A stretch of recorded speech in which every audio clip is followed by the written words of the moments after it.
एक लड़की ने रसोई का चाकू उठाया। उसने उसे जोर से उस विधवा की ओर झोंक दिया। वह विधवा हर दिन उसके पिता को फुसलाने की कोशिश करती थी। यह तीखी और गुस्से से भरी हुई घटना ऊपर की मंजिल से झिले के मजिस्ट्रेट की पत्नी ने देख ली। उसने अपने बेटे के बारे में सोचा। वह बेटा इतना बिगड़ा हुआ था कि हर महीने 99 शिक्षिकाएं उसकी हरकतों से परेशान होकर भाग जाती थीं। उसने मन ही मन ठान लिया कि अगर यह तेज तर्रार और निडर लड़की उसके घर आ जाए तो वह उसके नालायक बेटे को जरूर काबू में कर सकेगी। उसने अपने नौकर को आदेश दिया कि वह लड़की और उसके दादा को रोक ले। उसने कहा कि लड़की को बेटे की साथी शिक्षिका के रूप में रख लिया जाए। लेकिन जब दादा को यह बात बताई गई तो उन्होंने तुरंत मना कर दिया। वे नहीं चाहते थे कि उनकी पोती किसी के घर जाकर अपमान सहे।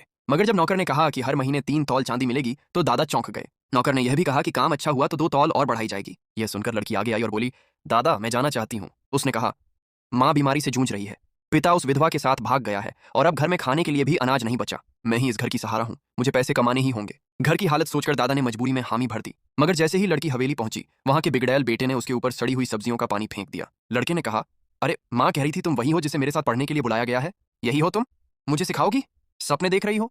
अच्छा होगा चुपचाप निकल जाओ, लेकिन अगर मैं अभी तुम्हें मार दूं तो क्या नौकरी खत्म हो जाएगी? नौकर ने जल्दी से बीच बचाव किया। उसने कहा, कुमारी जी कृपया शांत रहें, यह बस पहला दिन है, मालिक को थोड़ा समय दीजिए। लड़की की सख्त नजरें देखकर वह लड़का घबरा गया। वह भागने लगा मगर लड़की झटके से उसके सामने आ खड़ी हुई। उसने कहा, तो तुम ही हो वो जिले का छोटा शैतान? अब साफ करो ये गंदगी जो मुझ पर फेंकी है। लड़का हैरान रह गया कि कोई उससे इस तरह बात करने की हिम्मत कैसे कर सकता है। बड़बड़ाते हुए कि लड़की तमीज नहीं जानती, वह माँ के पास शिकायत लेकर गया। उसने माँ से कहा कि इस लड़की को घर से निकाल दो, मगर उसकी माँ ने अनसुना कर दिया। उसने उल्टा नौकर को कहा कि लड़की को नहला धुलाकर नए कपड़े पहनाओ। लड़का गुस्से में चिल्लाता रह गया मगर वह कुछ कर नहीं सका। कुछ देर बाद उसे बदला लेने का ख्याल आया। उसने देखा कि एक नौकरानी ठंडा शरबत लेकर जा रही थी। उसने पूछा तो पता चला कि वह लड़की के लिए है। उसने झट से शरबत छीना, उसमें पेशाब कर दिया। मुस्कुराते हुए वह कल्पना करने लगा कि लड़की का चेहरा कैसा होगा जब वह इसे पिएगी। फिर उसने प्याला वापस रखकर नौकरानी से कहा कि इसे तुरंत पहुंचा दो, मगर नौकरानी डर के मारे भेजने से हिचकने लगी। आखिरकार अपनी चाल को छिपाने के लिए खुद ही वह शरबत लेकर लड़की के पास गया। उसने दिखावे से कहा, यह तुम्हारे लिए है, मेरी तरफ से दोस्ती का तोहफा।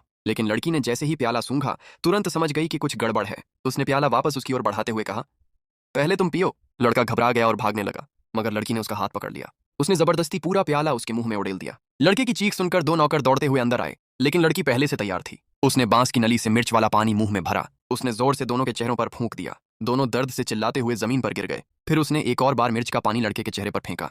तीनों दर्द से तड़पते हुए जमीन पर लौटने लगे। अगले कुछ दिनों तक लड़का या तो लड़की से पिटता रहा या उसके डर से भागता रहा। एक दिन लड़की ने उसे कमरे में बंद कर दिया ताकि वह अपने व्यवहार पर सोच सके। डर के मारे वह रात भर कांपता रहा। अगले दिन वह चुपचाप पढ़ने बैठ गया। क्लास के दौरान जब भी वह झपकी लेता, लड़की मुर्गे के पंख वाली छड़ी से उसे मारती। बड़ी मुश्किल से क्लास खत्म हुई। उसने शरीर सीधा करने की कोशिश की तो लड़की ने फिर से छड़ी मारी। कुछ ही दिनों में बेटे में इतना बदलाव देखकर माँ बहुत खुश हुई। उसने नौकर को आदेश दिया कि लड़की के लिए 2 नए कपड़े तैयार किए जाएं। यह इनाम के तौर पर था। उसी समय लड़की लड़के को लेकर सलाम करने आई, मगर लड़का फिर से शरारत करने लगा। वह तालाब के किनारे पत्थर उछालने लगा।